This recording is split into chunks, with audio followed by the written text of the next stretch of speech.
Hello students, 100 KWS में आपका स्वागत है। प्रीवियस क्लास में हम पढ़ रहे थे किरचॉफ्स लॉ के बारे में और किरचॉफ फर्स्ट और किरचॉफ सेकंड लॉ हमने डिस्कस किया था कि किस तरीके से हम उसको अप्लाई करते हैं। आज की क्लास में हम उन पर बेस्ड क्वेश्चंस देखते हैं कि किस तरीके से किरचॉफ नियम पे जो न्यूमेरिकल होते हैं उनको हम कैसे इजीली सोल्व कर सकते हैं। तो हम दो क्वेश्चन लेंगे, एक क्वेश्चन लेंगे किरचॉफ फर्स्ट लॉ पर, किरचॉफ के प्रथम नियम पर, और एक किरचॉफ के सेकंड लॉ पर। तो सबसे पहले हम एक क्वेश्चन लेते हैं। क्वेश्चन क्या है हमारे पास, ध्यान से देखना है एक एक चीज़ को, फिर कोई सा भी ऐसा न्यूमेरिकल आ जाता है तो हम उसको ईजिली सोल्व कर सकते हैं बिंदास, है ना। तो देखो कैसे करते हैं। मैंने आपको बताया था कि जो किरचॉफ फर्स्ट लॉ होता है वो ओनली नोड पर लगता है। किरचॉफ फर्स्ट लॉ कहाँ पर अप्लाई होता है? नोड पर।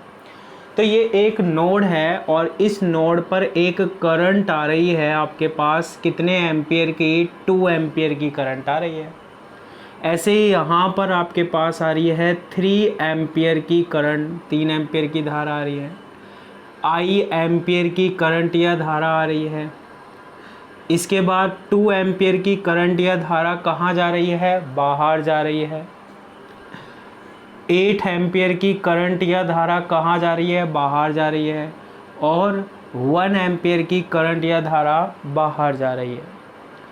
और अगर आपसे पूछा जाए क्या कि किरचॉफ्स लॉ से, किरचॉफ के नियम से किसकी वैल्यू निकालो, आई की वैल्यू फाइंड आउट करनी है, करंट या धारा की वैल्यू हमें निकालना है, तो हम किस तरीके से इसको फाइंड आउट कर सकते हैं, कैसे निकाल सकते हैं, वही तो हम इसको क्या कर रहे हैं, सीख रहे हैं।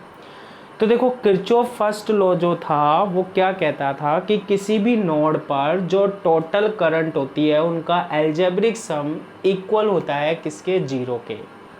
किसी नोड पर कुल धाराओं का बीजगणितीय योग 0 होता है। फिर इसके बाद मैंने आपको बताया था कि जो करंट या धारा नोड की ओर आ रही है, टुवर्ड्स नोड की ओर आ रही है, तो उसको हम पॉजिटिव लेते हैं, और जो current away from the node हो रही है यानी नोड से दूर जा रही है उसको हम नेगेटिव लेते हैं। तो वही कॉन्सेप्ट जो मैंने प्रीवियस क्लास में डिस्कस किया था यहाँ पर जस्ट लगाना है ना। तो ये देखो यहाँ पर हम इससे स्टार्ट करते हैं। आई करंट जो है वो नोड की ओर आ रही है, टोटल करंट कुल धारा इक्वल टू 0।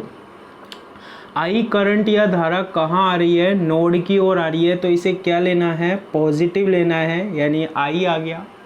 फिर यहाँ पर आप देखो ये 2 एम्पियर की करंट भी नोड की ओर आ रही है, टुवर्ड्स नोड आ रही है, तो इसको भी हमें क्या लेना है? पॉजिटिव लेना है, 2 एम्पियर की। फिर 3 एम्पियर की करंट भी कहाँ आ रही है? नोड की ओर आ रही है, तो इसे भी कैसा लेना है? पॉजिटिव लेना है। 1 एम्पियर की करंट जो है वो बाहर जा रही है, तो इसे हम क्या लेते हैं? नेगेटिव लेते हैं, -1। 8 एम्पियर की करंट या धारा भी बाहर जा रही है, तो इसे भी हम क्या लेते हैं? नेगेटिव लेते हैं, -8। 2 एम्पियर की भी जो करंट या धारा है ये भी बाहर जा रही है, अवे फ्रॉम द नोड हो रही है, यानी -2 हो रही है। सारी करंट हमने रिप्रेजेंट कर ली। Total current is equal to 0। कुल धारा किसके इक्वल होगी? 0 के। कुल करंट 0 के इक्वल कर देंगे, ठीक है। 1 2 3 4 5 6 करंट है, 1 2 3 4 5 6। अब इसको आप सोल्व कर लो। आई कैसे सोल्व करोगे? 8 और 2 10 हो जाएगा, और 1 11, -11 हो गया, प्लस 3 और 2 +5 हो गया, equal to 0। I equals to -11 ज़्यादा है, +5 कम है, तो -11 में से 5 गया तो -6 इक्वल टू 0। तो आई की वैल्यू हमारे पास 6, और जो करंट या एम्पियर होता है उसको हम, करंट जो होती है, धारा जो होती है, उसको हम किस में मेज़र करते हैं? नापते हैं एम्पियर में। तो इस तरीके से हम कौन सा लॉ लगा सकते हैं? किरचॉफ फर्स्ट लॉ लगा सकते हैं, और हम क्वेश्चन को क्या कर सकते हैं? ईजिली सोल्व कर सकते हैं। इसके बाद हम एक न्यूमेरिकल और देखते हैं जो कि किरचॉफ सेकंड लॉ पे बेस्ड है, किरचॉफ के द्वितीय नियम पर आधारित है। क्या है क्वेश्चन, देखो एक लूप दिया हुआ है आपके पास। प्रीवियस क्लास में मैंने आपको ये बता दिया था कि लूप क्या होता है, पहले जितनी भी वीडियोस डाली है हमने। यहाँ पर हमारे पास सपोज़ करो ये एक रेजिस्टर या प्रतिरोध है 12 ओम का, यहाँ एक सेल लगा हुआ है, हमारे पास एक बैटरी लगी हुई है जिसकी वैल्यू हम कुछ भी ले सकते हैं, तो हम 18 वोल्ट ले लेते हैं। यहाँ पर भी हमारे पास एक रेजिस्टर या प्रतिरोध लगा हुआ है जिसकी वैल्यू हमारे पास कितनी है, 6 ओम है। यहाँ पर भी एक रेजिस्टर या प्रतिरोध लगा हुआ है जिसकी वैल्यू कितनी है, 1 ओम है। यहाँ पर एक बैटरी लगी हुई है और यहाँ पर भी एक रेजिस्टर या प्रतिरोध लगा हुआ है जिसकी वैल्यू कितनी है, 1 ओम है। और सपोज़ करो इसकी वैल्यू कितनी है, 2 वोल्ट है। तो आपको क्या करना है, ये जो सर्किट दिया हुआ है, ये जो सर्किट है परिपथ है, इसमें करंट की वैल्यू निकालनी है, करंट या धारा निकालनी है, ठीक है। ईच पार्ट में, प्रत्येक भाग में हर जगह कितनी करंट फ्लो हो रही है वो उसकी वैल्यू हमको क्या करनी है, फाइंड आउट करनी है ना। तो बस आप तो क्या करो, KVL लगाना सीख लो। अगर KVL लगाना हमें आ गया ना तो फिर हम ईजिली करंट निकाल सकते हैं, ईजिली धारा को क्या कर सकते हैं, फाइंड आउट कर सकते हैं। तो देखो कैसे इसको हम सोल्व करेंगे, कैसे इस तरीके के क्वेश्चन आ जाएंगे और KVL की हेल्प से सोल्व करेंगे। तो सबसे पहले हमें जब लूप की बात आती है, अगर नोड की बात आ जाए ना तो किरचॉफ फर्स्ट लॉ पे जाओ आप। नोड की बात होगी तो किरचॉफ फर्स्ट लॉ लगेगा, लेकिन जब हमारे पास लूप की बात होगी, इसमें देख के बताना कितने लूप है। देखो ये एक क्लोज है, बंद पथ है, ये पाथ है, ये एक लूप हो गया। ये भी क्लोज बंद है, ये 2 लूप है। इसमें कितने लूप है हमारे पास, 2 लूप है। क्लियर है ये वाली बात। अब इसमें हमें करंट या धारा निकालनी है, किसकी हेल्प से निकालनी है, हमें किरचॉफ्स लॉ की हेल्प से। हमने जब प्रीवियस वीडियो में डिस्कस किया था किरचॉफ सेकंड लॉ, तो हमने बताया था क्या कि जो टोटल वोल्टेज होती है, कुल वोल्टा जो होती है, वो किसके इक्वल करनी होती है, हमें 0 के। किसके इक्वल करनी होती है, 0 के इक्वल करनी है। जैसे ही 0 के बराबर हम करेंगे ना, वैसे की वैसे ही हमारे पास करंट फाइंड आउट कर पाएंगे हम। तो देखो कैसे करेंगे, इसके लिए मैंने आपको एक रूल भी बताया था कि अगर करंट की डायरेक्शन में चल रहे हैं, धारा की दिशा में चल रहे हैं ना, तो पॉजिटिव लेते हैं, और करंट या धारा के अपोजिट चलते हैं तो हम नेगेटिव वोल्टेज या ऋणात्मक वोल्टा लेते हैं। देखो कैसे लेते हैं, प्रीवियस वीडियो आपको देखनी चाहिए, है ना। सबसे पहले जब आप KVL से सोल्व करोगे ना इसको, तो देखो इसमें कितने लूप्स हैं। तो इसमें 2 लूप हैं, एक तो हो गया लूप फर्स्ट और एक हो गया हमारे पास क्या, लूप सेकेंड। कितने लूप हो गए इसमें, हमारे पास 2 लूप हो गए।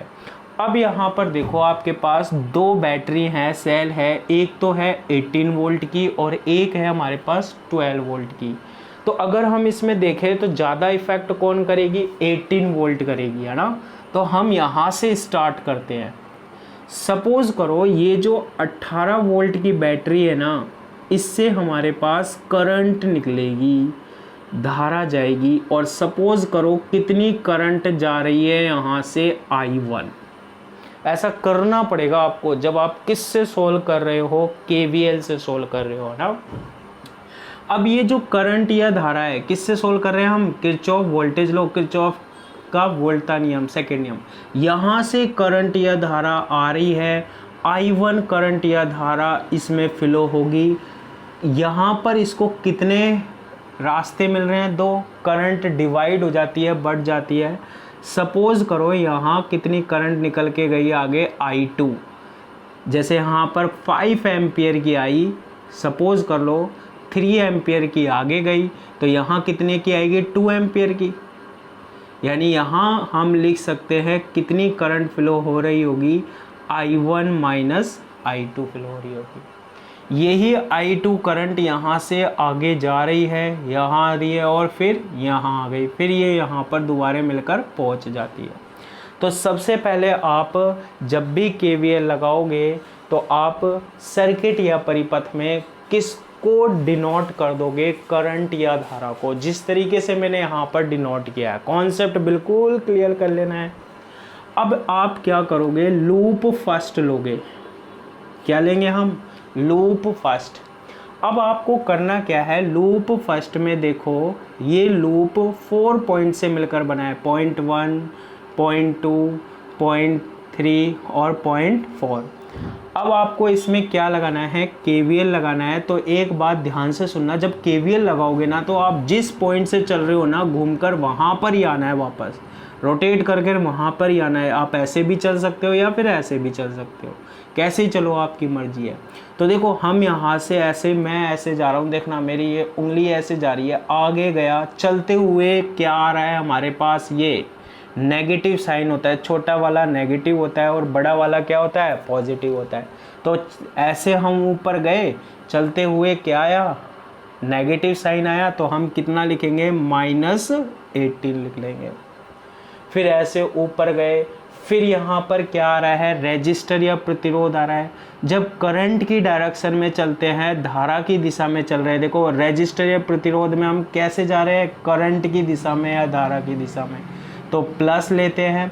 और इसके लिए वोल्टेज या वोल्टता क्या होगी, ओम्स लॉ लगाएंगे। ओम्स लॉ क्या कहता है, V = IR। करंट कितनी है इसमें, I1, और R की वैल्यू क्या है, 12। V = IR वाला फॉर्मूला, तो 12 इंटू क्या आ जाएगा, I1 आ जाएगा। फिर हम ऐसे चलते गए, ऐसे चलते गए, इसी लूप में आना है, आगे तो जाएंगे नहीं, लूप सेकंड है ये तो। फिर इसी लूप में हम नीचे आए, करंट की डायरेक्शन में चल रहे हैं, नहीं चल रहे, चल रहे हैं। किस में चल रहे हैं, 6 ओम में चल रहे हैं। 6 ओम रेजिस्टर या प्रतिरोध में हम ऐसे आए, करंट की डायरेक्शन में ही आ रहे हैं, धारा की दिशा में ही आ रहे हैं, तो क्या लिखेंगे यहाँ पर, पॉजिटिव लिखेंगे। और इसके लिए लगाएंगे V = IR। तो R तो यहाँ पर कितना है, 6 है, और इसमें करंट या धारा कितनी आ रही है, I1 माइनस कितनी आ रही है, I2 आ रही है। फिर यहाँ से घूमते रोटेट करते करते वापस इधर आ गए। तो इस लूप में टोटल वोल्टेज हमने निकाल ली है, कुल वोल्टता हमने निकाल ली है। टोटल किसके इक्वल कर दो, 0 के इक्वल कर दो। अब इसको हम क्या करते हैं, सोल्व करते हैं। तो कितना आएगा, -18 आएगा, प्लस 12 I1 आ जाएगा, प्लस 6 I1 आ जाएगा, और ये 6 इधर मल्टीप्लाई हो जाएगा, -6 I2 = क्या, 0। इसको हम सोल्व करते हैं, 12 और 6, 12 I1 प्लस 6 I1 यानी 18 I1 हो जाएगा। ये -6 I2 हो जाएगा, इक्वल्स टू -18 को इक्वल के बाद ले जाएंगे तो 18 आ जाएगा। इसमें 6 से डिवाइड हो सकता है, तो 3 I1 माइनस I2 और 3, ये बन जाएगी हमारे पास इक्वेशन नंबर कितनी, फर्स्ट। बिल्कुल कुछ नहीं किया, बस हमने क्या करा है, KVL लगाया है। बस ये लगाना आ गया ना तो हमारे पास जो इक्वेशन है ना बहुत ही इजी बन जाएगी। अब आता है हमारे पास कौन सा, लूप सेकंड। कितने लूप है इसमें, 2। अब सेकंड में ही यही काम करना है।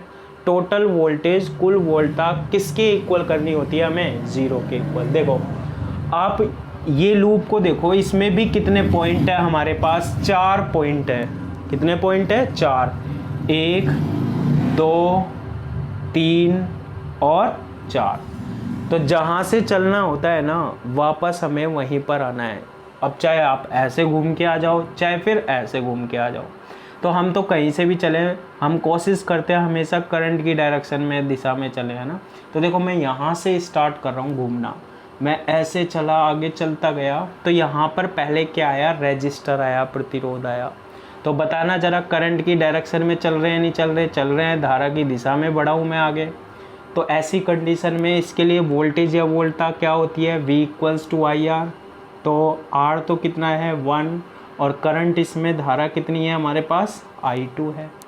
फिर ऐसे चलता चलता आया, और कौन सा साइन दिखाई दे रहा है, देखो मैम ऐसे आ रहे हैं ना, हम घूमते घूमते घूमते करंट की डायरेक्शन में चल रहे, धारा की दिशा में। कौन सा साइन आया, बैटरी में तो नेगेटिव पहले आए तो नेगेटिव ले लेना है, पॉजिटिव आया तो पॉजिटिव। अब हम ऐसे घूमते हुए आ रहे थे, नेगेटिव मिला तो नेगेटिव कितना आएगा, 12 वोल्ट आएगा।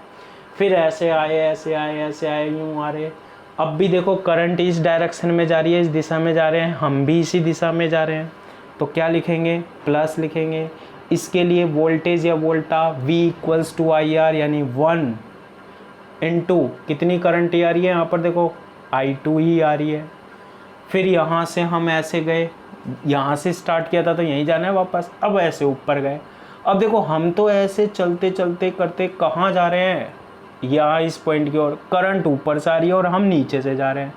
करंट के अपोजिट जा रहे हैं नहीं जा रहे, करंट के विपरीत जा रहे हैं नहीं जा रहे, जा रहे हैं। ऐसी कंडीशन में क्या लेते हैं, नेगेटिव लेते हैं। और इसके लिए वही लगाओ V equals to i r, यानी 6, और करंट या धारा इसमें कितनी है, I1 माइनस कितना, I2, और फिर हम यहाँ पर आ गए इक्वल्स टू क्या हो जाएगा, 0, यानी टोटल वोल्टेज, कुल वोल्टता किसके बराबर हो जाएगी हमारे पास, 0 के बराबर। बस यही जो ऐसे घूमना होता है ना, वही करना होता है इसमें, और कुछ नहीं है। मतलब बैटरी मिल गई ना तो सीधी की सीधी वोल्टेज वोल्टता लिख दो उसमें, और अगर रेजिस्टर या प्रतिरोध मिल गया तो V equals to i r लिख दो बस। अब इसको हम सोल्व कर लेते हैं। 1 इंटू I2 यानी I2 हो जाएगा, -12 हो जाएगा, और ये I2 हो जाएगा। इसको इससे मल्टीप्लाई करें, -6 इंटू I1 हो जाएगा, और ये अंदर मल्टीप्लाई हो जाएगा, 6 इंटू I2 इक्वल्स टू 0। अब इसको आप सोल्व कर लो, इक्वेशन क्या बनेगी बताओ। I1 देख लो, -6 तो क्या है, I1 है, I2 कितना है, 6I2, 7I2 और 8I2, प्लस 8I2 हो गया, और -12 है, बस 12 है, इक्वल के बाद ले जाओ तो +12 हो जाएगा। इक्वेशन नंबर 2 आ जाएगा। जितने लूप होते हैं ना, उतनी ही क्या फ्लो होती है, करंट या धारा। इस लूप में कितनी करंट या धारा थी, I1, इसमें कितनी थी, I2, बीच में कितनी है, क्योंकि ये 1 में भी आ रहा है, 2 भी आ रहा है, I1 माइनस I2, तो हम I1 भी फाइंड आउट कर सकते हैं, I2 भी, और I1 माइनस I2 भी निकाल सकते हैं। तो कैसे निकालते हैं, देखो दो इक्वेशन बन गई हमारे पास। I1 और I2 में कितनी इक्वेशन हमारे पास बन चुकी है, 2 इक्वेशन बन चुकी है। इन दोनों इक्वेशंस को यदि हम सोल्व कर लेना तो I1 और I2 की वैल्यू निकल जाएगी। तो देखो कैसे सोल्व करते हैं, कैसे सोल्व करते हैं। अच्छा, इसको और इजी भी बना सकते हैं। कैसे बना सकते हैं, इसमें कितने का डिवाइड जा रहा है, इसमें कितने का डिवाइड जा रहा है, 2 का डिवाइड और जा रहा है, 2 से और डिवाइड कर लो इसको, वो कर लेते हैं चलो। तो कितना हो जाएगा, -3I1 हो जाएगा, 4I2 हो जाएगा, और 6 हो जाएगा। इक्वेशन नंबर 2 करते हैं इसको सोल्व। देखो जब भी नहीं आए तो आप यहाँ पर ऐसे निकाल लेना वैल्यू, समीकरण 1 से, फ्रॉम, जैसा आप फाइंड आउट करते हो ना वैसे करो ना, ये बता रहा हूँ मैं। फ्रॉम इक्वेशन 1 से हम किसकी वैल्यू निकाल लें, I2 की। क्या है ये I2 की वैल्यू, देखो 3I1 तो इधर ही है, -3 इधर आ जाएगा, -3 इधर आ जाएगा, और I2 उधर चला जाएगा। तो किसकी वैल्यू आ गई, I2 की, इसमें रख दो तो कितना होगा, इक्वेशन सेकेंड से क्या होगा हमारे पास, -3I1 + 4, और I2 की वैल्यू क्या होगी, 3I1 - 3 = 6। इसे सोल्व कर लो, -3I1 + 12I1 और -12 = 6। तो ये 12I1 हो गया और ये 3I1 हो गया, तो 9I1 = ये 12 इधर जाएगा, 6 इधर ही है, 18 हो जाएगा। तो I1 की वैल्यू 18/9 यानी कितनी आ जाएगी हमारे पास, 2 एम्पियर आ जाएगी। I1 की वैल्यू कितनी आ जाएगी हमारे पास, 2 एम्पियर आ जाएगी। अब इस I1 की वैल्यू को आप किसी में भी रख दो, इस I1 की वैल्यू को हम किस में पुट कर दें, इक्वेशन फर्स्ट में।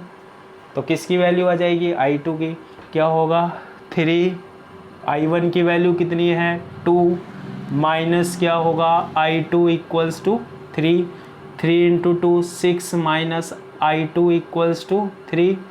ठीक है, ये 3 को इधर लेकर आएंगे और इसको उधर ले जाएंगे, तो I2 = कितना आ जाएगा, 3 एम्पियर आ जाएगा। तो यहाँ इस भाग में, इस पार्ट में I1 करंट फ्लो हो रही थी, I1 धारा हो, इसकी वैल्यू कितनी आ गई, 2 एम्पियर आ गई। सही है ना। बस इसी तरीके से हम इसको सोल्व करते हैं, इसमें कुछ भी नहीं है। I2 की वैल्यू भी निकालेंगे, कितनी आ गई 3 एम्पियर आ गई। और आपसे पूछा भाई 6 ओम में कितनी करंट या धारा जा रही है, ऐसे भी पूछ सकते हैं कई बार। वो बोले बताओ 12 ओम में कितनी करंट या धारा जा रही है, क्या कहोगे आप? 12 में कितनी है I1, आप कहोगे इसमें 2 एम्पियर की करंट फ्लो हो रही है। अगर वो पूछे 1 ओम में कितनी करंट या धारा, या इस वाले में भी एक ही आ रही है सेम, कितनी करंट या धारा, तो आप कहोगे 3 एम्पियर आ रही है। अब वो आपसे पूछे बताओ 6 ओम में से कितनी करंट या धारा फ्लो हो रही है, तो फिर कैसे निकालते हैं? तो उसके निकालने का तरीका क्या है, इसमें कितनी करंट या धारा बनी थी I1 माइनस I2, यानी I1 में से क्या सब्सट्रैक्ट कर दो, क्या घटा दो, I2 घटा दो। तो हमारे पास 6 ओम में से कितनी करंट या धारा फ्लो हो रही है, उसकी हम क्या कर सकते हैं, वैल्यू फाइंड आउट कर सकते हैं। ठीक है, इस तरीके से हम किरचॉफ सेकेंड लॉ को यूज में लेते हैं, किरचॉफ द्वितीय नियम का क्या करते हैं, उपयोग लेते हैं।